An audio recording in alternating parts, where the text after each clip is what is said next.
Pinedale, Wyoming. March 1948. The snow hadn't fully melted. The field still lay blanketed in white, and the sky hung in that quiet, crumpled shade of gray. On the outskirts of town, the Harper Ranch stood where it always had: weathered roof, sagging fence line, and a man who had lived so long with silence he'd nearly forgotten what it felt like for someone to come through the door. Walter Harper, 41, a widowed farmer, woke early as usual. He brewed coffee in the dim amber glow of the stove, then headed to the barn to lay down straw for the mare before the sun crested the ridge. His daughter, Emily, was still asleep in her mother's old room, the one with the pale green curtains now faded with time. It had been 2 years since Sarah died from postpartum bleeding. Since then, the house had only known 2 voices, and the wind. That morning, as Walter pushed open the barn door, Mac, the old hound, barked once, uncertainly. Not a warning, more like confusion. He stepped inside, lantern raised. In the corner, nestled in the hay, was a figure, a woman. Her coat was too thin, her hands raw from the cold. A worn cloth satchel rested by her boots. She looked up. Pale brown eyes, wind-burned skin, hollow cheeks. Her voice was barely audible. "I didn't mean trouble, just needed a place out of the wind." Walter stood still. Not angry, not wary, just surprised, the way only a man frozen in routine could be. He lowered the lantern, letting the light fall gently across her face. Tired, lean, but unafraid. "Who are you?" he asked, voice low. "Clara Monroe. I came from Missouri." A pause. The wind murmured through the rafters. The horse shifted in its stall. Clara lowered her gaze. "I'm looking for Walter Harper." His jaw lifted slightly. "That'd be me." She nodded, pulling something from her satchel. A folded letter, creased and worn. "I found this. No return address. Just your name. Said you were looking for someone kind. I don't know how it reached me. But it did." Walter didn't need to look. He knew what it was. One night, sometime last February, he'd written that letter, when the silence in his chest felt louder than the wind. He folded it up, slid it into the desk drawer, never sent it. He looked at her now. Hair tied loosely. No gloves. Face of someone who had walked through more than just snow. He exhaled. "Come inside. There's some stew left from supper." Clara looked at him, long enough to measure his tone, not just his words. Then she nodded. They walked through the frost in silence. Nothing else was said. But for Walter Harper, for the first time in many winters, a door had opened, not just to a guest, but to something else entirely. Something he didn't yet dare name. The Harper kitchen glowed dimly, oil lamp flickering, stove coals pulsing a dull red.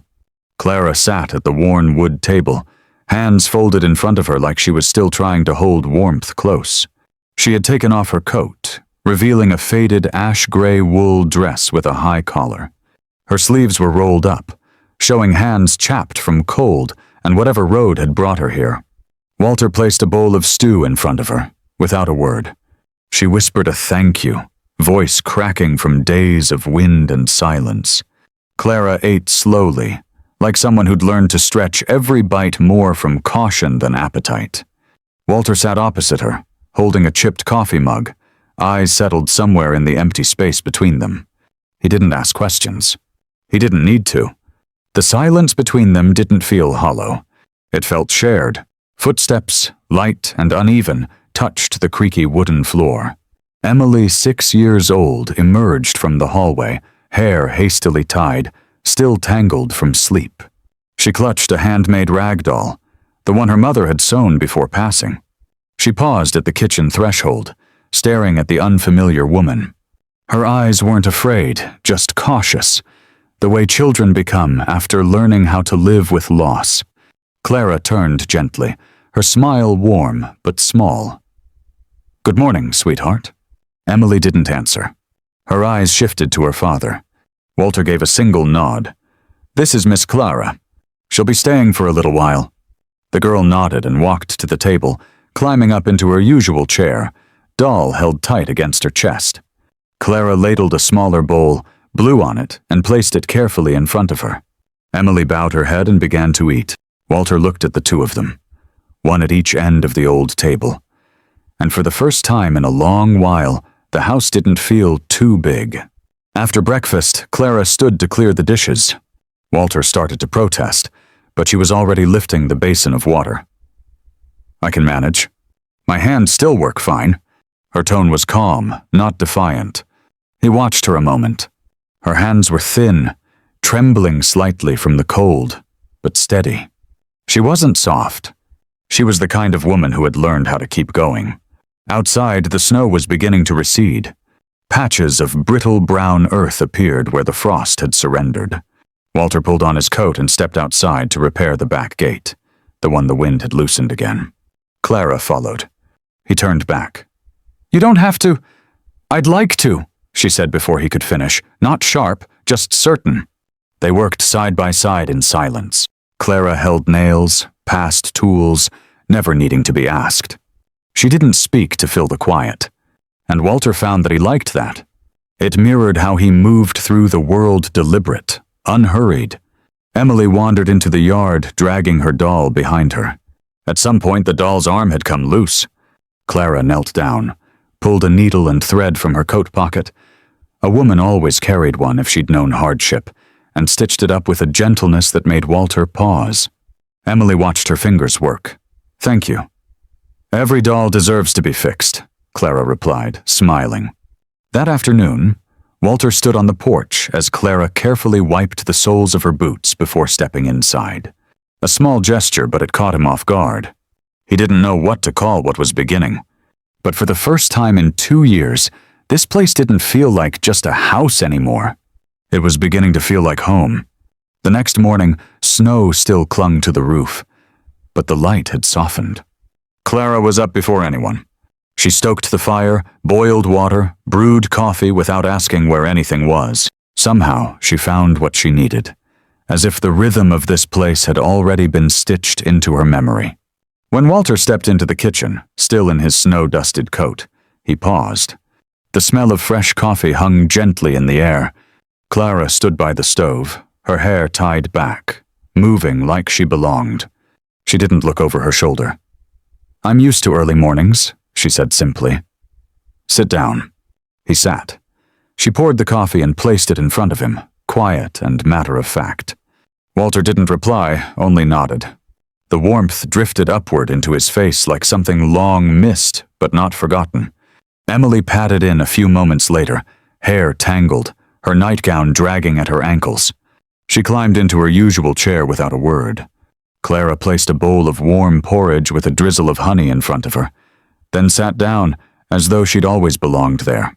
Walter watched them, one woman, not his wife, one child not yet calling her mother, and something was being woven between them, fragile but steady.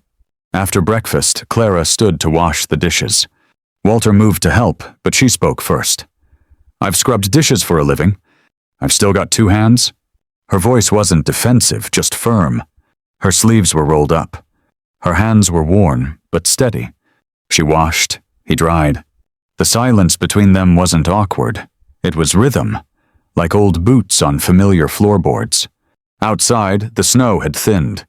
Patches of thawed dirt peeked through, dull brown and slick. Walter pulled on his coat and stepped out to check the old well and its pulley system. Clara followed. "You don't need to—" "I know, but I don't sit still well."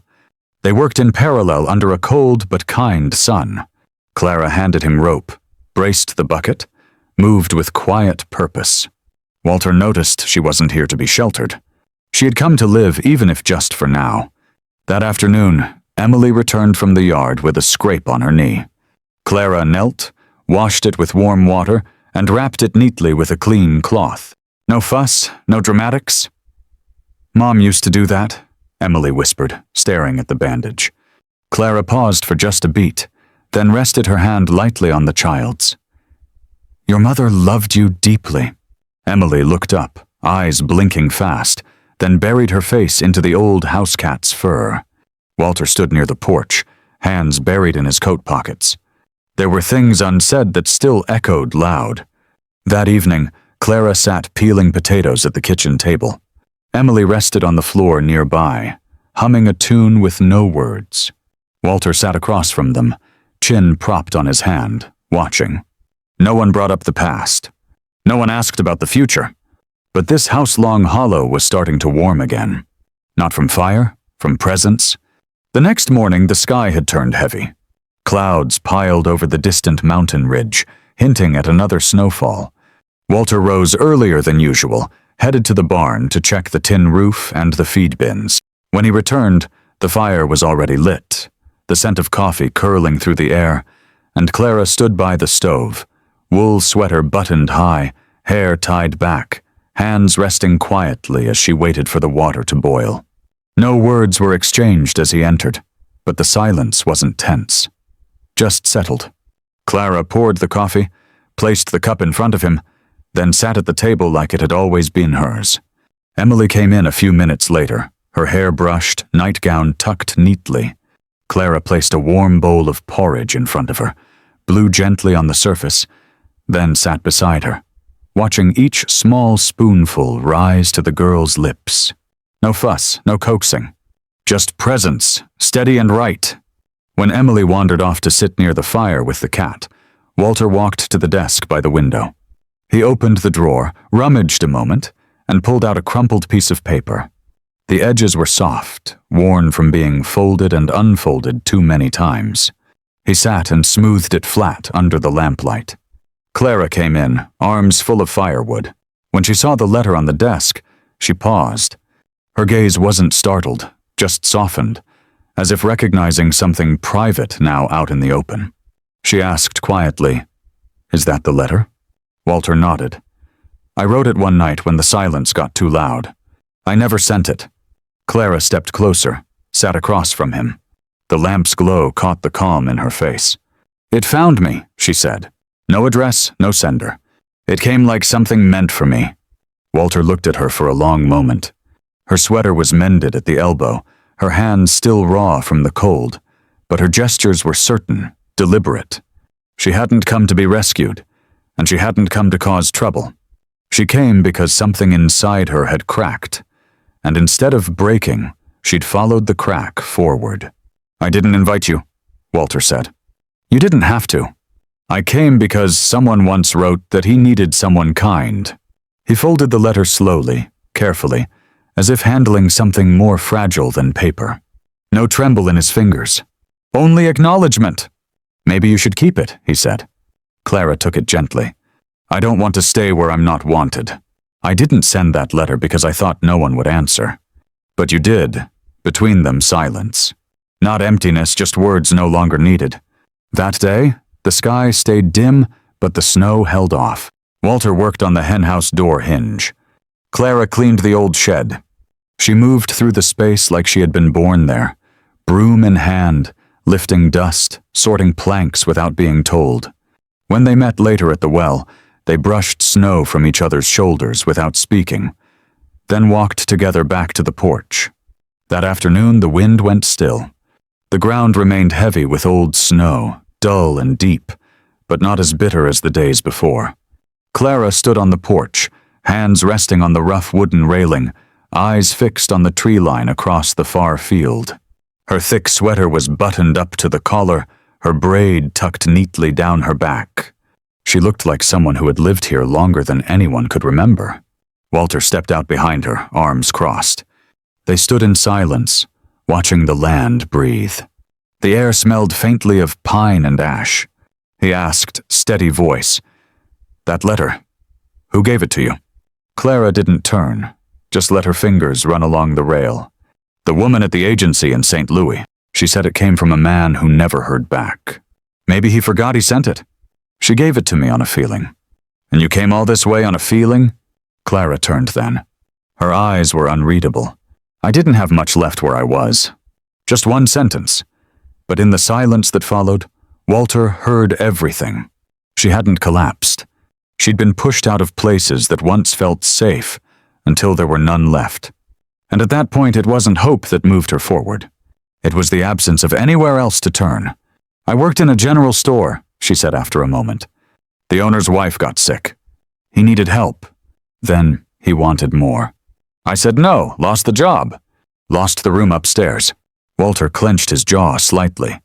He knew what it felt like to lose slowly, piece by piece, without drama.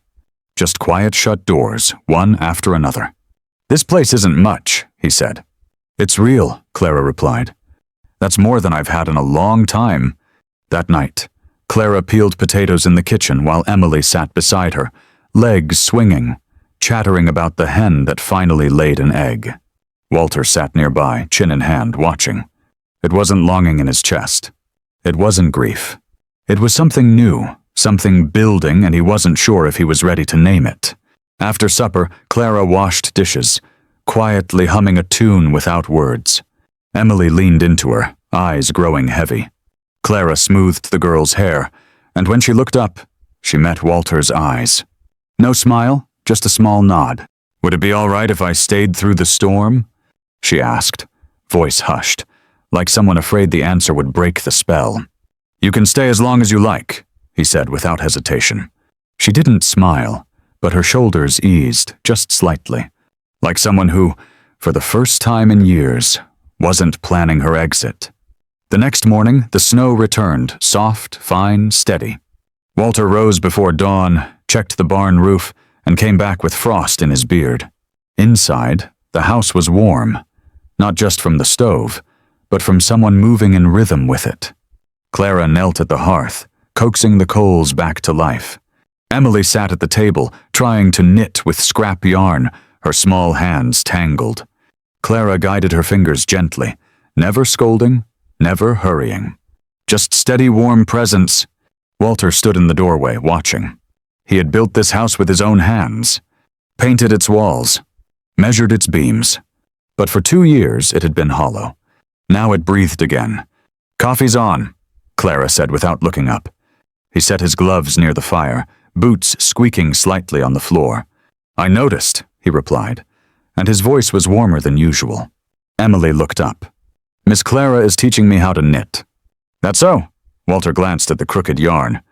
Looks like she's got her work cut out for her. Clara chuckled. It's a start. She's got the patience. The snow kept falling all day, muffling sound like a thick blanket. Walter split wood. Clara mended socks. Emily read aloud from one of her mother's old books, slowly and carefully. And when the stew bubbled on the stove and the windows fogged with their breath, Walter realized, for the first time in years, winter no longer felt like something to survive. It felt like something they were sharing. The snow had fallen through the night, soft and steady. By morning, when Walter opened the front door, the world outside had disappeared beneath a pale, quiet sheet. The trees stood still. The roof was hushed, and not even the crows called from the hills. He stood there for a moment, his breath rising in faint clouds, then closed the door slowly behind him. Clara was folding dish towels near the stove. She had been up early, like every day, moving quietly through the rhythms of the house without needing permission. The stove still crackled, warming more than hands. Walter glanced at her, then around the kitchen. At some point, the cupboards had been organized, the old dishes cleaned, the windows no longer dusty but fogged from breath. From life. Emily entered the room wearing a brown scarf, the one she had knitted herself. The stitches were uneven, but the yarn held fast. Clara bent down, adjusted the wrap gently, making sure it sat just right. The child looked up and said something so quiet, so simple, it rang louder than any sound in the house that morning. Thank you, Mama. Clara froze just slightly. She didn't respond. She didn't need to. But her eyes found Walter's, and in that look between the man standing by the hearth and the woman kneeling beside the child, something that had long gone unnamed made itself known. This house now held 3 people. That afternoon, Clara sat on the porch mending Walter's coat. Emily played in the yard, dragging a branch behind her like it was a horse. Walter closed the chicken coop and sat beside Clara, watching her needle move with patient precision. He asked quietly, Have you ever had a family? Clara didn't look up, but her hand hesitated just slightly. Almost. But he said I was too plain. Said life with me would be too quiet, and he wanted more fire. Walter looked out toward the mountains, still heavy with snow. Some fires just burn everything down. What about you? Clara asked, even softer. Miriam died after Emily was born. Blood wouldn't stop. It's been 2 winters. Since then, I stopped believing in things that last. And now? He didn't answer right away. Then slowly, now I wonder if I was wrong. Clara didn't smile, but her gaze softened. You weren't wrong to grieve. Just wrong to think it had to last forever. Walter stood and walked to the desk near the door, pulling something from the drawer that Clara couldn't yet see. When he returned, it was the letter folded, no longer crumpled, but still worn at the edges. He held it out to her. If you've still got nowhere else to be, then I figure the right thing is for you to keep this. Clara took it with both hands. I don't want to stay where I'm not wanted. I didn't send that letter because I thought no one would answer. But you did. She looked at him, and for the first time, her eyes held something close to trust. They stood like that for a while. Outside, the snow kept falling.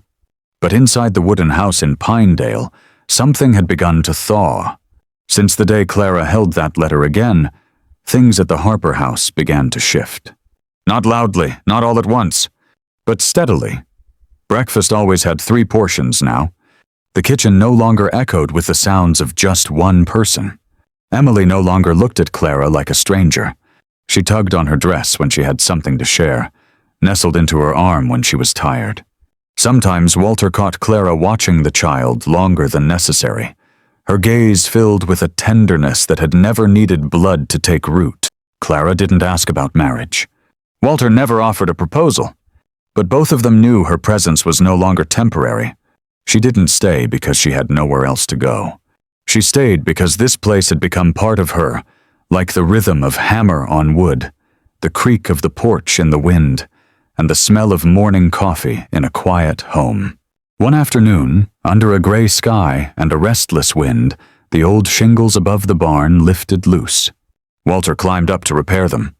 Clara arrived beside him with a box of nails, no invitation needed. They worked as they often did, side by side, wordless. When they were done, she handed him the last hammer, and her eyes, as always, spoke more than her voice ever had.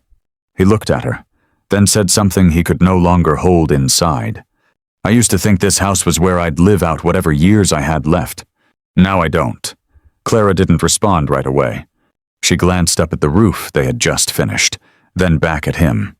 Do you think sometimes people don't need a marriage certificate to be a family? Walter gave a small nod. If they keep choosing each other, day after day. Clara smiled, clearly and fully for the first time. It wasn't a bright smile, just enough to melt something quiet and old inside him. That night, Emily fell asleep early. Clara sat beside her bed, gently brushing back the girl's hair, humming an old lullaby just above a whisper. Walter stood by the door, listening. When Clara stepped out, he hadn't moved. She looked at him. He said, low and steady, "She called you Mama again."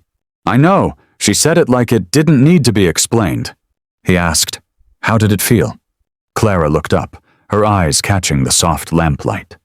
"Like something I'd protect with my last breath." Walter reached out and touched her hand. "You've been doing that every day." She leaned against his shoulder, softly. "I never thought love could be this quiet." "It isn't quiet," he said.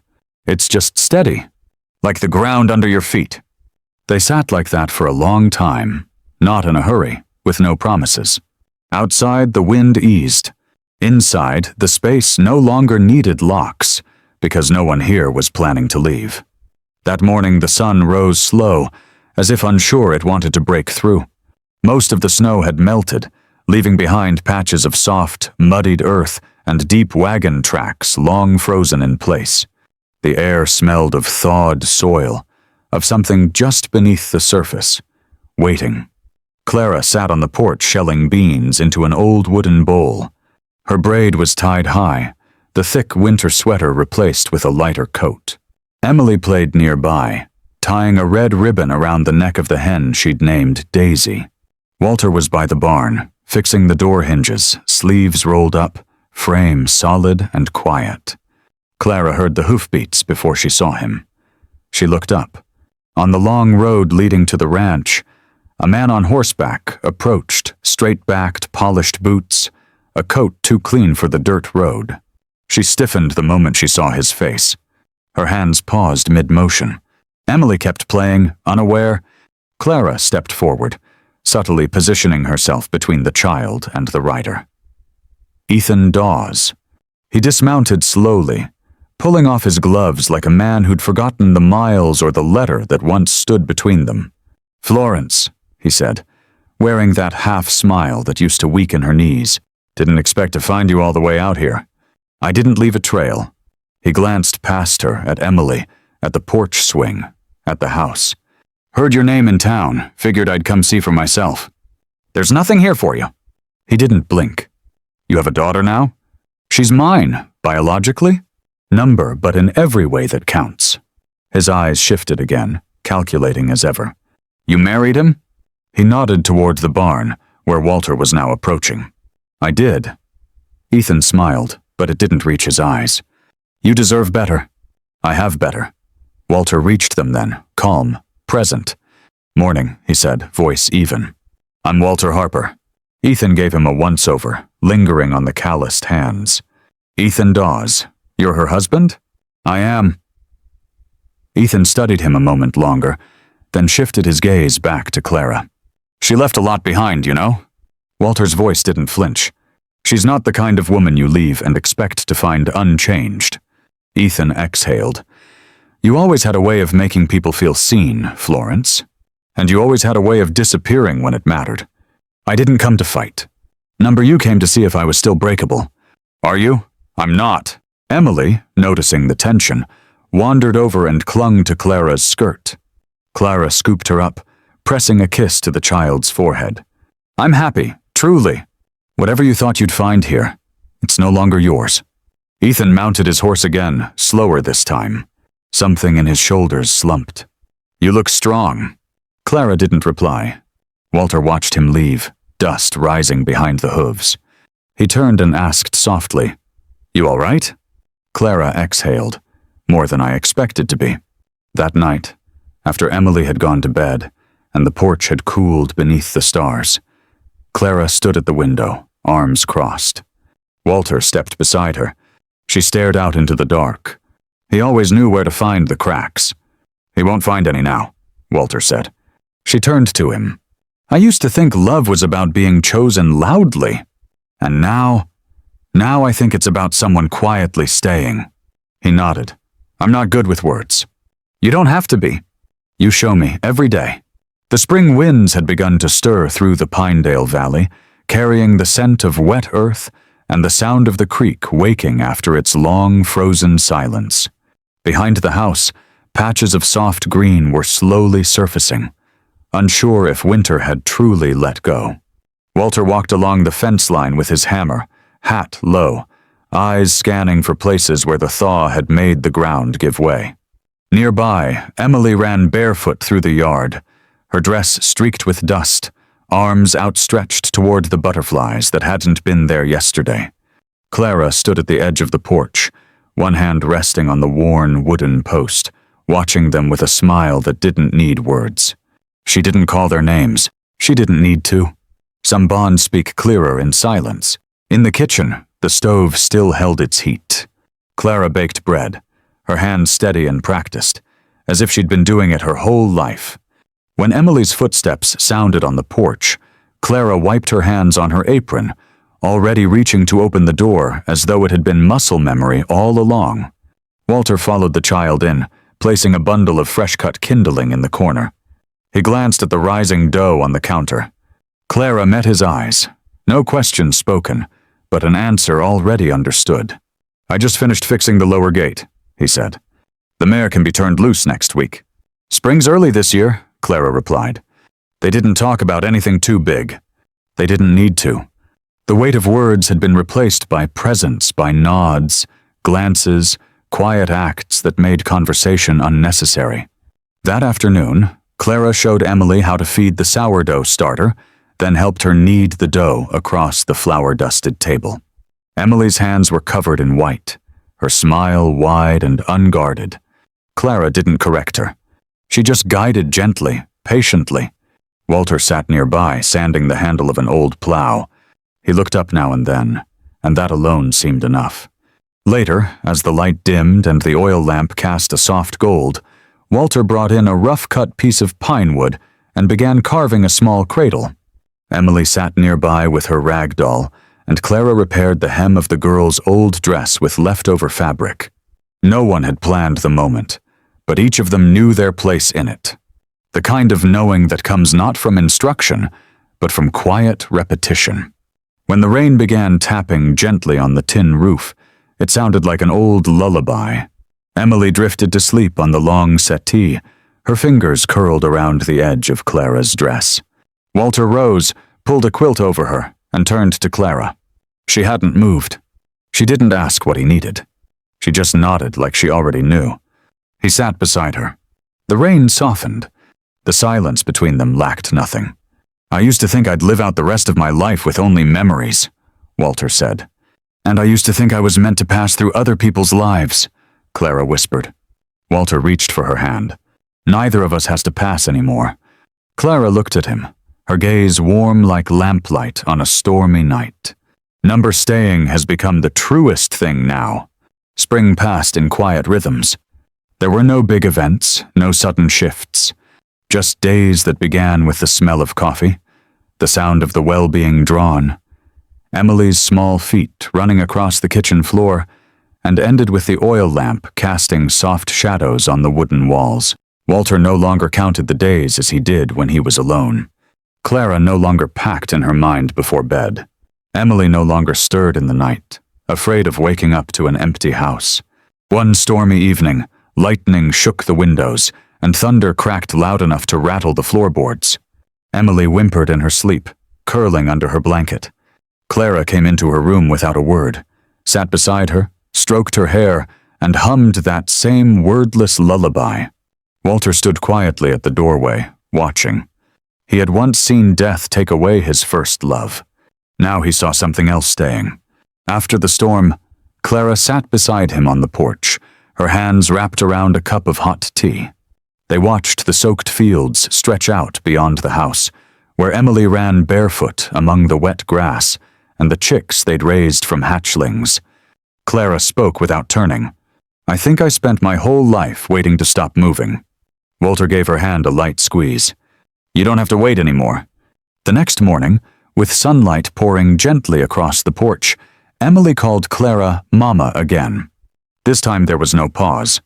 Clara stilled, then smiled, leaning down to button the girl's collar as though she'd done it forever.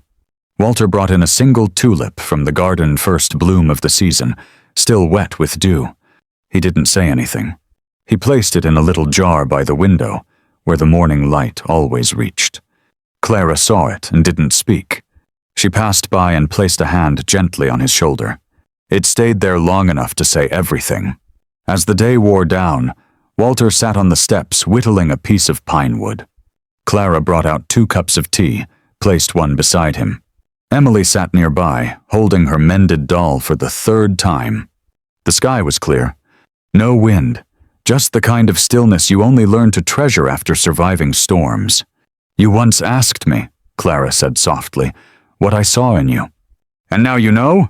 I didn't choose you because you saved me. I stayed because you never asked me to prove I was worth keeping." Walter met her eyes. "I never thought you had to. That's why I'm still here." When night fell, and the oil lamp glowed through the window, it lit the porch where they sat in silence. There had been no wedding, no photographs, just a house that never needed to be locked, and a space where everyone knew they were seen. No one here had been saved. They had simply chosen to stay again and again, until the presence of the other no longer felt like a miracle, but like something steady. Is there any love quieter than that? Any joy that doesn't need a name, only repetition found in a hand on your back, in a pot of water set to boil, in a glance exchanged across a quiet afternoon? Clara had once believed she was born to be left. But here, under the roof of the Harper house, at the end of a muddy road lined with wind and pine, someone hadn't left.